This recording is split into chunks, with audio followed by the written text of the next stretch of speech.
Yes, good evening. So while we're waiting for the slides to come up, Paul, I'm going to answer your question you asked earlier about resource room. Students that are receiving supports in resource room or ancillary. For both elementary and at the high school, resource room supports being put into the schedule just as it would be if we were face-to-face. Same type of schedules where staff will be reaching out, caseload teachers will be reaching out, and there are certain designated times in the schedules that are being created to put in those resource room support times. And then during the asynchronous learning times, they may have some individual times for students, or doing this special schedules or another opportunity for any type of small group instruction that may need to happen. So as an example, since, and this will be like my question later. So if someone is entitled to, let's say, a power all day long, um, so when they're asynchronous, before we go back to the classroom, is the power going to meet them at the nature center, come to their house to help them through the remote learning? So during remote learning, when they're not in the classroom, are they going to get the same exact services that their IEP entitles them to You're saying during remote learning? during remote learning? So they would likely have para support that would be provided for them in the remote sessions and providing it for them that way. We are looking to make some accommodations for students that do require a little bit more support, either through working with their resource room teacher, if that's the case, or possibly some time aside for their paras to work with them face to face. But though we're working through those on an individual basis. Okay, so you work on an individual basis, and we're going to try best we can to support them, whether it's live, a live para support while they're virtually Mhm. on a case by case basis. Okay, all right, thank you. Yep.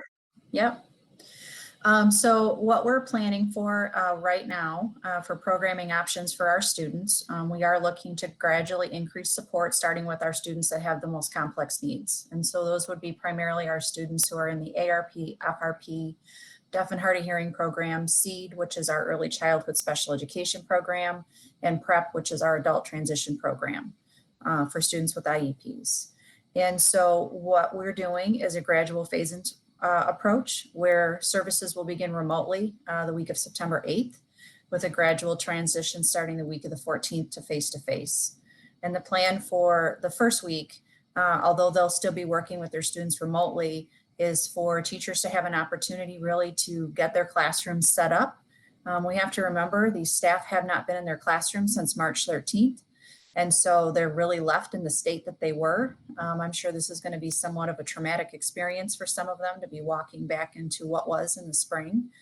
And then really needing to reconfigure those classrooms to meet the needs of the students and make sure we're practicing all of the guidelines that we need to adhere to going back to school face-to-face. We're also looking to provide training for staff, both from nurses through the Oakland County or Oakland schools that are being provided, so that staff are comfortable with the appropriate use of PPE. And then also we'll be working with some of our consultants on really putting some really good transition supports in for students so that students feel really prepared to come back as well, providing with social stories, really talking them through, and even doing some individual sessions with students so that they understand that things are going to look different when they come back. Making sure that they're able to see staff with their masks on or their face shields on, knowing that they're, how they look physically is going to be different when they come back. And then really try to make sure that they're putting together some routines and procedures for the students when they come back. But our focus in bringing students back, yes, is to work towards instruction, but really to focus on that social emotional health and emotional safety. Week 2, we'll be bringing students back, which is the week of September 14th. Students will be transitioning back face-to-face. We're going to be starting them at a half day. Again, we anticipate that first week to be focusing a lot on just getting students acclimated to the routines, making sure that they understand, some of the new nuances of their classrooms where they can and can't go, really working with them and, making sure that they understand they're not going to be seeing their peers in the building. That's going to be different for them. Their classrooms are going to look different. They may be in a different space. And so really just trying to acclimate them to the space so that they feel safe. And then week 3, we will be looking at and doing an analysis on possibly increasing time. looking to increase time in increments so that staff are comfortable, students are comfortable, and that we feel good about what it is we're putting in place for the students going forward. David, can you go to the next slide, please?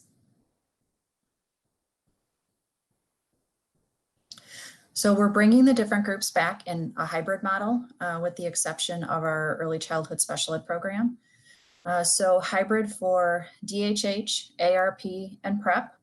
We're looking to bring those students back. I'm sorry, DHH, ARP, and FRP. We're looking to bring those students back, all students, but they'll be coming in Monday, Tuesday, full days when we get to full days, half days initially, Monday, Tuesday, and then Thursday, Friday, with Wednesday being the deep cleaning day. They would be getting asynchronous learning on Wednesdays. Then we're looking at a hybrid for PrEP, which would be only bringing in 50% of the students. They would be following a schedule similar to what we're looking at the high school. And the reason for that is that we just don't physically have the space to be able to spread the students out. And with the numbers as high as they are, we wouldn't be able to do and implement the social distancing pieces that we're looking and making sure we're spreading students out for safety. And then for our early childhood special education program, they're actually going to be following their schedule that they normally follow when we're in school under normal circumstances.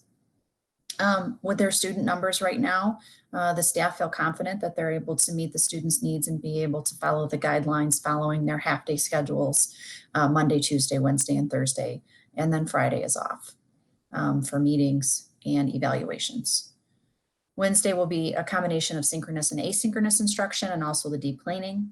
As we're looking to divide classrooms, we worked with all the building administrators to ensure that we have the ability to split classrooms into 2 classrooms or more if necessary, and that we would be able to maintain those spaces even if we bring back all of the students into the building.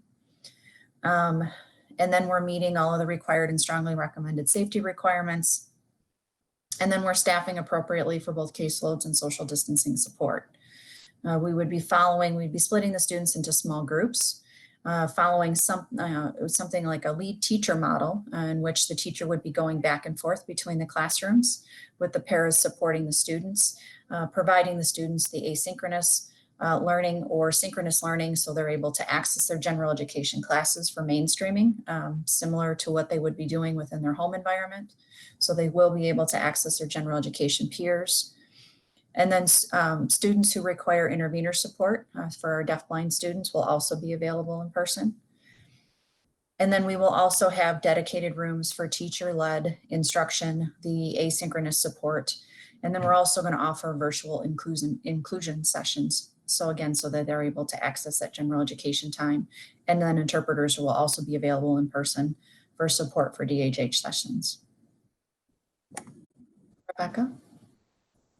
Can you go to the next slide, please? Thank you. So I will be speaking to Wing Lake Developmental Center. As we know, we have 111 students and about 60 staff members at Wing Lake. Our students at Wing Lake are most medically compromised and students who have severe cognitive impairments and students with severe significant multiple impairments. These are our most vulnerable students. And so when thinking about bringing them back to the building, we want to make sure that, of course, we have all of the PPE, that we are really taking a lot of precautions with regards to ensuring that our students are healthy when they're coming into the building. So we're going to really be relying on our parents to assist us with that. And then also we just as a part of the planning process so that the board knows, we've had multiple planning meetings since July 14th. Our school year started July 14th. We've been remote all summer long, but we've had multiple planning meetings with physical plant services. Leonard has been to a few of them, and we've been working very closely with the 2 nurses that we have at Wing Lake, Sue and Darcy. And so we have had a lot of discussions from everything related to PPE to spacing. And we know that when we moved as a board, when the board moved to 6 feet physical distancing, at that point, we really had to look at, once we come back to Wing Lake, doing it in a hybrid approach. And so we know that our students at Wing Lake, they don't really know or understand social distancing. Many of them put items in their mouths, so cleaning items and materials, manipulatives is going to be really important. And also, a lot of our students most likely will be unable to wear a mask. And so we'll be working with our parents to get medical documentation for that. They're either unable to wear masks because of a health need or because they simply cannot tolerate it. And then many of our students cannot take a mask off on their own due to their body, things that are going on with their own bodies.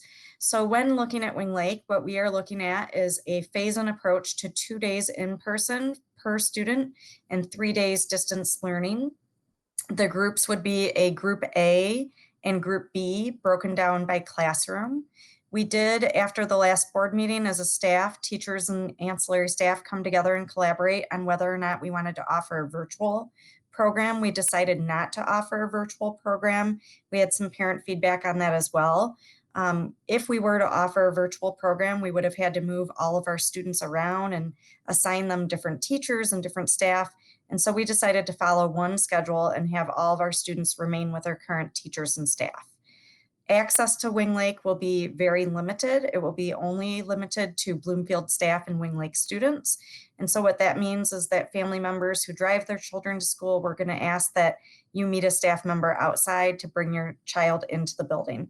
We are really going to work hard at podding our students. So from the time they get off the bus, any students whose classroom door is by the bus loop will go in and out of the building through their classroom doors. And once they're in their classroom, they're going to stay with that classroom group for the entire school day.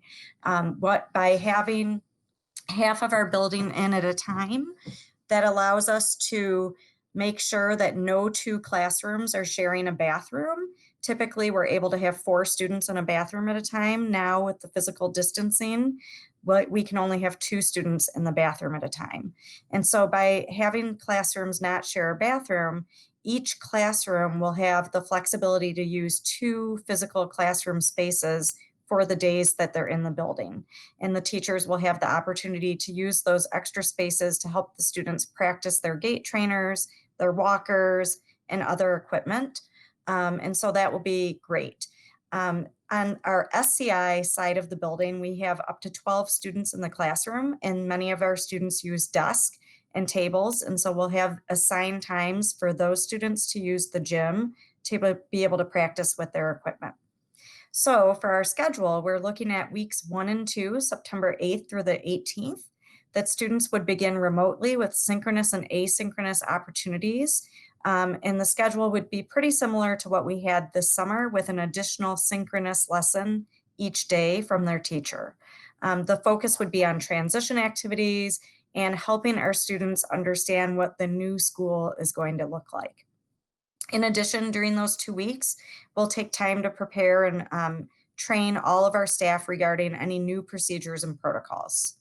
Week 3, the week of September 21st to the 25th and forward, our hope is that we will be able to have in-person learning for our students. We would follow our regular school day. Staff come between 7:45 and 8 a.m., so they'll have their prep time.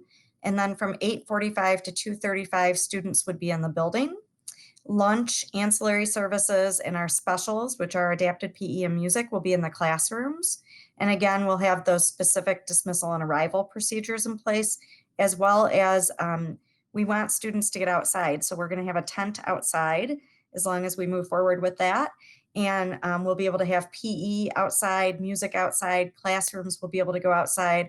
And then we'll have to schedule times for students to go on the playground, because one of the big things that we need to make sure, and let me tell you, the staff at Wing Lake is amazing, and they are rule followers, and they're my heroes because they are the ones who work in and out every day with our students, and with our students in very close proximity. There's no way around that. We're changing students, we're feeding students, we're making sure students are safe all day long.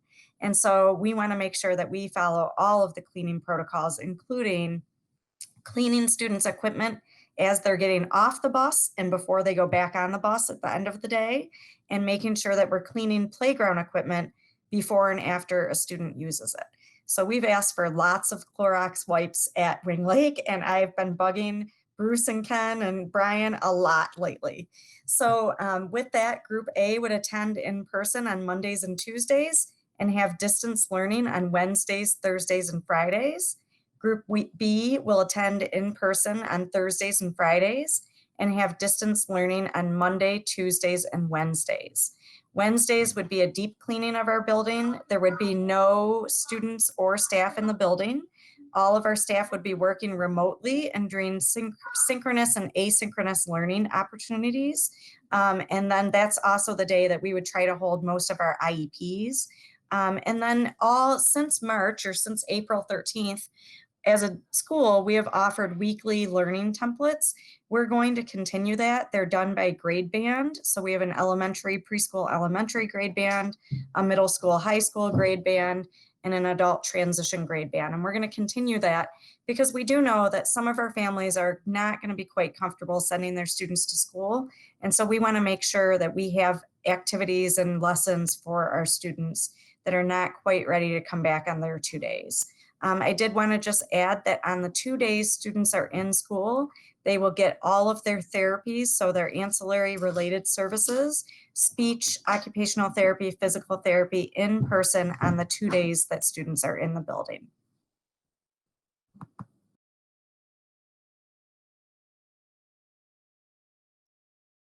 Okay, I guess we'll pause here and go through questions. Is that it, Jennifer and team? Yeah. I assume it Yep. is. Yes. All right, so I used one of my questions. I have another question. So for K through 5 students, Jennifer, that have an IEP, since we're focused on those core instruction, for those for those that have pullout or resources, when would that happen? Would that happen, in the afternoon or separate from that core instruction? What are you looking at providing those services for the students K through 5? So it's likely to be a combination. We may have some teachers that are pushing into some of those general education classes, and then maybe pulling some students out for a small group or a breakout room to work with them right there in the classroom, whether getting that instruction. And then some may be provided during the asynchronous time. We want to make sure that they're able to get some face-to-face time when the students are in the building, so we feel like that's really important, and to not continue to do it all remotely. So it's probably going to be somewhat of a combination between those two. Okay, yeah, because that time is critical. They're only getting that core instruction for the morning, but that's fine. I'm sure you'll work it out with the individual families. Okay, Cynthia? So thank you. That's some amazing detail that you've been able to create. I guess I'm in awe and can have a really hard time imagining how some of our students at Wing Lake will be able to deal with all of the PPE, the masks, and I'm assuming you'll probably be using shields there as well. If that's scary for the students and how you can acclimate and get them to be okay and comfortable with that. I think it's amazing that you can be able to have 2 classrooms so the students will be able to use their strollers in another space, because I know how much they love going up and down their hallways.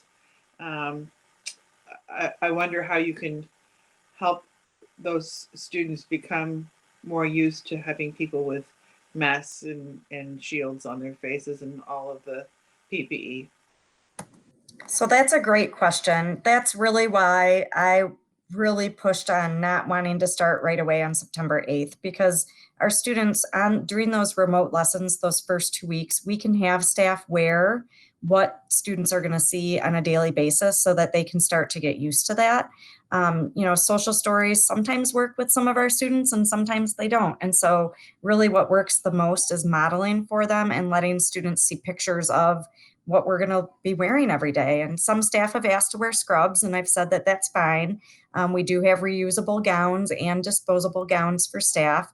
And so, one of the things though at Wing Lake is students are used to seeing some of our staff already have worn gowns in the past.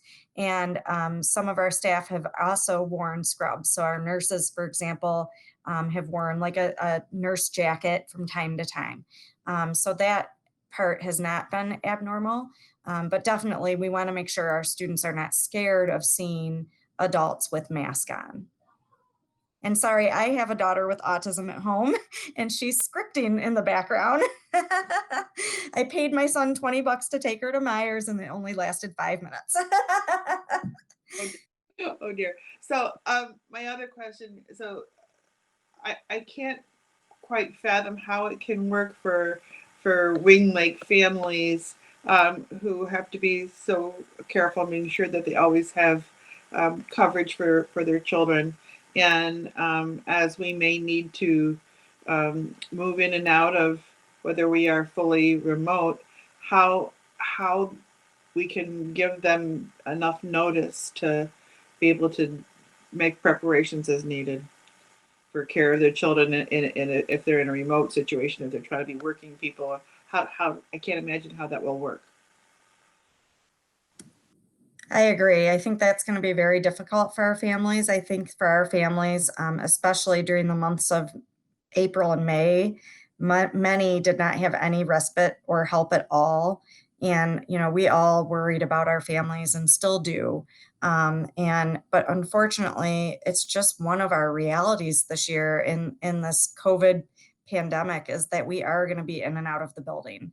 And so, and I don't know a way around that. I guess I don't really have a good answer, Cynthia, other than I'm really excited, and so is the Wing Lake staff, at the idea of being able to see our kids in person again.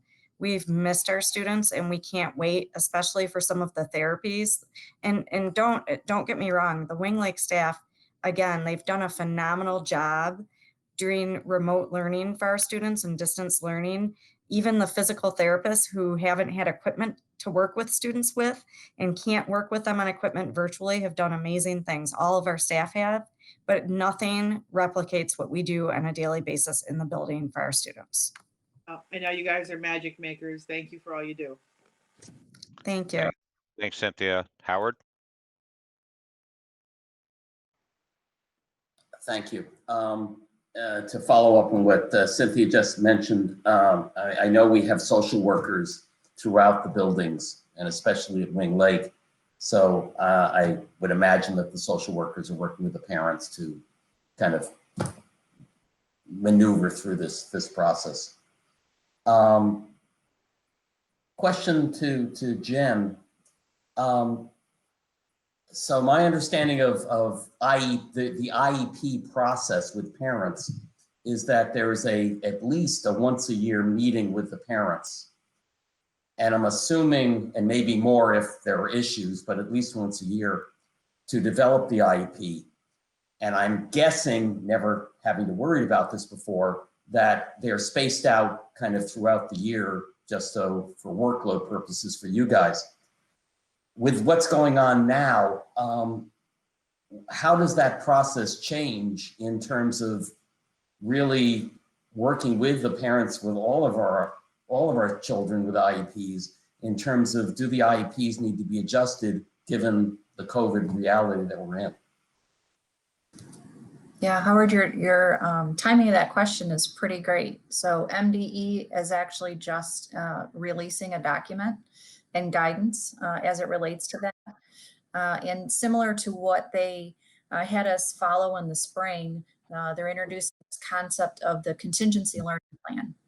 And basically it's something that would go into a student's IEP, similar to how we write behavior plans and identify them in a student's IEP. But the contingency learning plan would be something that would address our specific circumstances that we're in right now, understanding that it may need to be tweaked and changed as we go.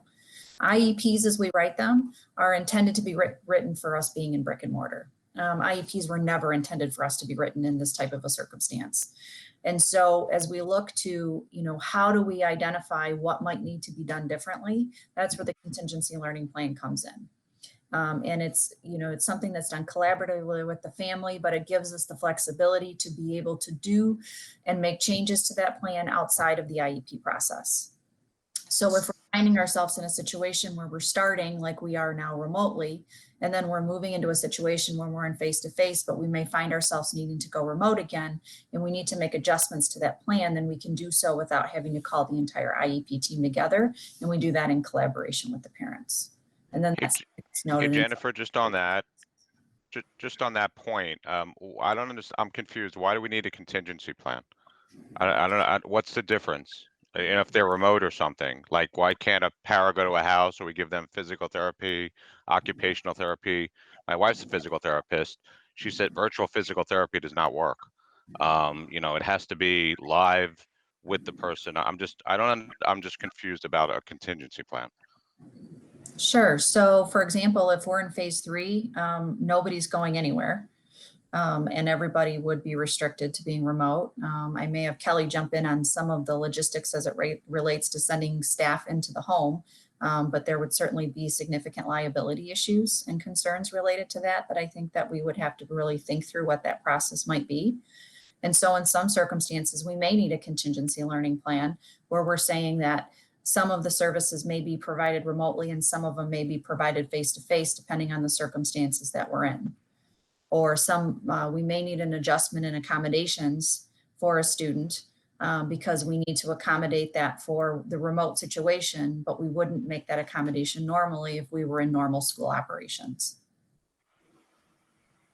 But if we were in phase 4, which we are now, and let's say we're not going to go to phase 3, we could make those accommodations, meet at the farm, the nature center, or potentially inside a building if possible for those type of services. We could, but we still may need contingency learning plans in order to make that happen.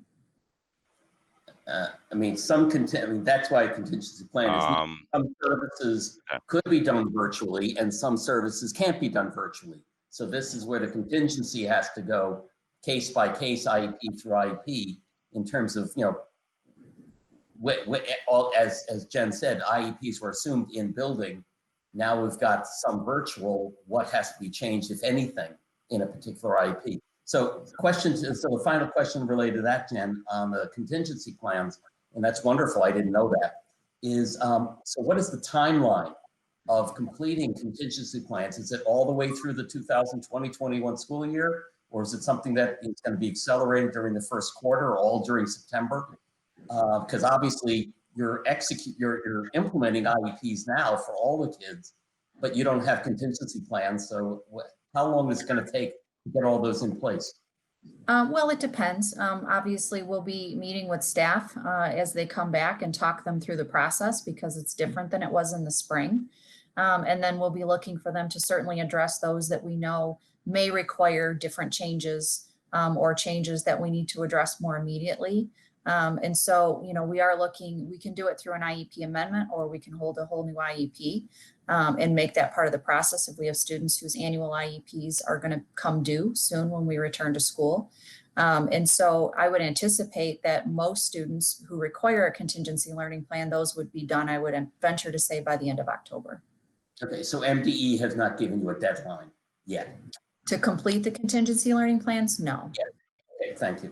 Okay, And the final okay. piece of this is, did you just define, because I don't remember, what is an ARP, the ARP versus FRP? Sure. So ARP is Academic Resource Room Program, and FRP is Functional Resource Program. And Okay. it's defined by some of the skill sets or the needs or the complex needs of the students that they may have. Both of them are cross-categorical classrooms, just serving students with different needs. So how does that relate to resource room?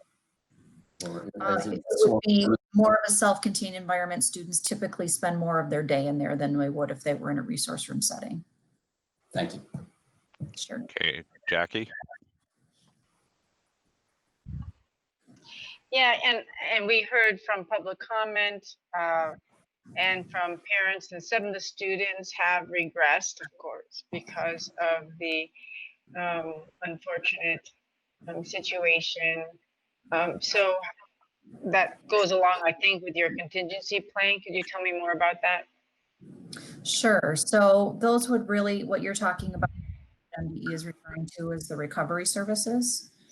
And that's something that we need to address with students and families. And I think there is a deadline for that. And I think it's the end of December. I'd have to go back and look at the guidance, honestly. But as it relates to that, there's a process that we have to follow, and they talk about the evaluation piece and really determining whether or not students either regressed or if they're still on track, even with the situation we were in, to continue to make progress and be able to meet those goals and objectives by the end of the annual IEP. And so that's really what we're looking at in terms of whether or not students would qualify for those recovery services. And then it's individually determined what those recovery services may look like for a student. Makes sense. You mentioned, or maybe Rebecca mentioned that some of the instruction will be inside and some of the instruction will be outside, and some of the parents might be, their children are very fragile, and they might not feel comfortable having them come into the classroom. And it made me wonder, would they be able to still attend maybe perhaps some of the outside activities if they couldn't, or they have to do both in order to participate? That's really the nice part of us having one schedule and keeping students with their current teachers, because if a parent really wasn't comfortable sending their student for the day on the 2 days that the students are in person, they could drive them in just for the therapies. We could let them know what time the therapists are in the room, and they could come in for that. And so, we're going to work with our families, and each family individually wanted to make sure that we're doing our best to give the students everything that they need to be successful and to get all of the therapies and in-person supports that they need. That's great. About Wing Lake is we have students coming from 20 different school districts. And so we're working with our bus drivers from the 20 different school districts to ensure that they are seeing the green screen, I'm calling it, on the QR code before they have a student come on the bus.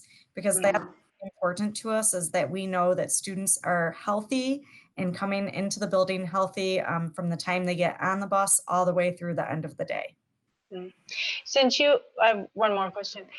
Since you mentioned that some of the nurses use scrubs or teachers use scrubs, do they also, and some of the children can't use masks at all? So then do the teachers have access to the medical grade mask then, so it's actually two-way protection?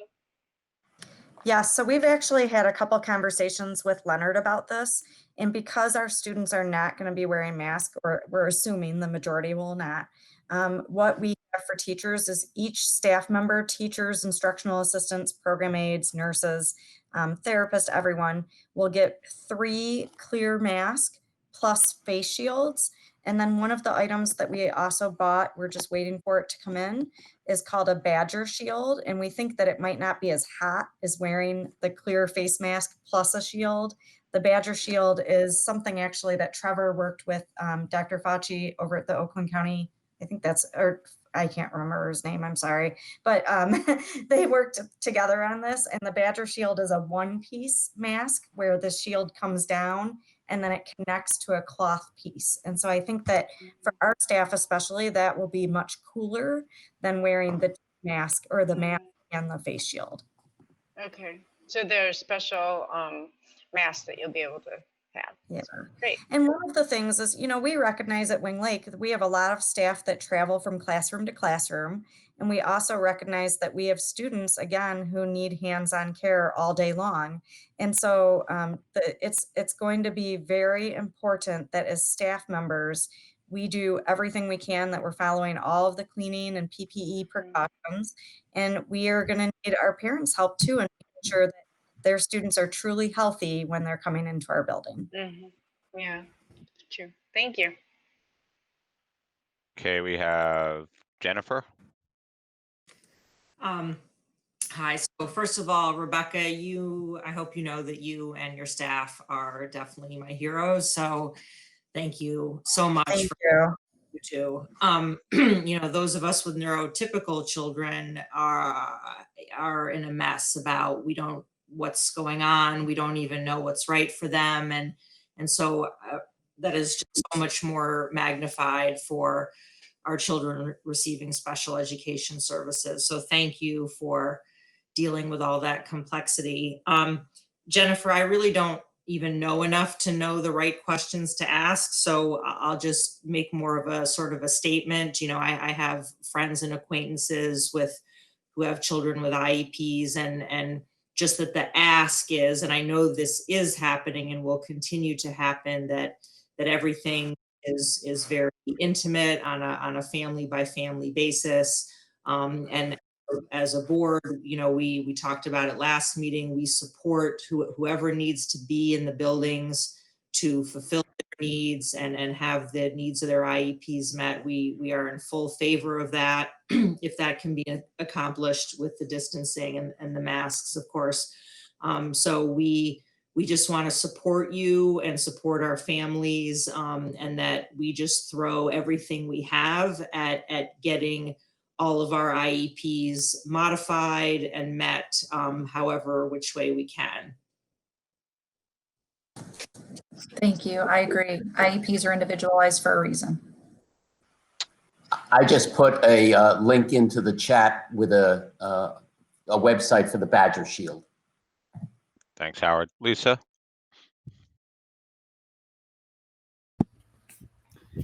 I also want to thank both of you for attending the meeting and giving us a really good overview of what phasing in is going to look like for all of our students. So I have a couple of questions. The first one is, do you have any concerns with phasing in of other students and potentially because of some of the maybe the restrictions or the inability to wear masks or shields? Do you have any concerns about some of your students integrating with K-5 that are phasing in next? What's a comfort level for the next phase in terms of what would safely be integrating with the rest of the student body? Sure, and I will tell you, Lisa, that's really it's going to be a work in progress, and it's something that we're going to have to just continue to collaborate on because there's just so many unknowns. The first thing we want to see, and that's why we felt pretty passionately about needing to start with our students with their most complex needs, because they're going to need to acclimate to this new environment more than anyone else. And so what that looks like when students start to come back in the building, I don't have a clear answer on that. I'll be completely transparent with you. I feel like we're going to have to take it one individual situation at a time, because I think that there's anxiety on the side of staff. There's anxiety on the behalf of parents, and all of it's completely understandable. So I think that initially we would probably lean towards keeping those students accessing some in some ways remotely, and then looking to do, some type of face-to-face, but doing it in situations where we know we have control over what's happening and what those interfaces look like. So to me, that's really helpful because when we have the discussion on September 15th about phasing in the next phase, hopefully all variables line up and the numbers are good and we're able to do that. That's something that we'll definitely have to take into consideration. Is it enough time for you to really acclimate and to give us the good? I would definitely want to have a report on how everyone's doing and what your thoughts were after that. All right, and here's my second question, and maybe for Pat. What priority phase in are students that have an IEP but maybe not a self-contained IEP? Right now. Sure. Go ahead. So those are all things that we're continuing to talk about and plan for. We have meetings set up with staff next week to be talking about what services may look like. And again, some of it we're certainly looking and planning for. For example, we have a slew of evaluations that we put off in the spring. that we need to move forward with, and that requires face-to-face. And so we're in the process of working with our support staff to set up evaluation stations around the district and making sure that we're doing it in a way where, you know, parents can bring their children in, but that we're following all the right protocols, and that they're coming in to do the evaluations knowing that they might have to come in, you know, at different times because the student may not be able to make it through the, you know, one evaluation at one given time. So we're through those nuances, knowing, and we're trying to prioritize based on, like, what do we know needs to happen right away. Our resource room teachers feel really confident that they're able to support kids remotely, and they know that they're going to be doing so more robustly going into the fall. Confidence that they'll be able to continue to do that, but we also know we're going to have students who are going to need to come in and get some type of small group instruction. And so, you know, this is kind of our first phase. We're hoping to give another update on the meeting on the 15th. Where we're kind of talking about phase 2. Let's see how we get through phase 1, get through the bumps in the road on what we need to work through with that, and then talk about whether it's, you know, drive-in services for some of the ancillary supports that need to happen, where we can see kids in smaller groups, and doing it, you know, with enough protocol where people feel safe coming into the building, or students feel safe coming into the building, to be able to provide some of those in-person supports that's needed, while also continuing to service students remotely. And just, we like to call it baby steps right now. Because we need to make sure that everyone's safe. Well, one of the reasons I'm asking is I would like to see priority given in terms of phase-in priority to students that can't learn remotely. And I know that self-contained is listed as having a top priority, but there are students who aren't in that category that also have challenges that, you know, prevent them from being able to learn remotely. And I hope that we have a place listed in the priority list that we can give preference to students that can, because it's not possible for them to learn remotely. So yes, and I can tell you I've had hundreds of conversations with parents over the last week where we're really talking through individual plans for their children, and working with the building administrators and the staff that work with them. And so we are having those discussions and really working through some of those needs for those students that we just know they struggle significantly with remote, and what that might look like. And do you have any idea how many students that would pertain to? I know it's throwing it at you. Maybe you don't have to give it to me right now, but maybe follow up, just so I just think in terms of spacing and how many students we're talking about busing, and I just have no idea how many it would be. I don't have a follow-up idea. So. No problem. Thank you. Yeah. Okay. Any more questions, Lisa? I do have, and maybe this is just leveraging off of Lisa and my earlier comment.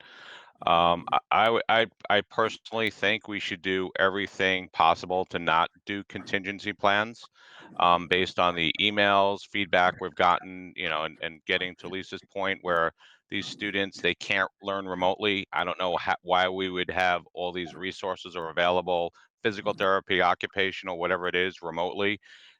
Remotely just doesn't work for a lot of students, and especially the students in need. So I would be strongly against making contingency plans when we could try to get those services to those students.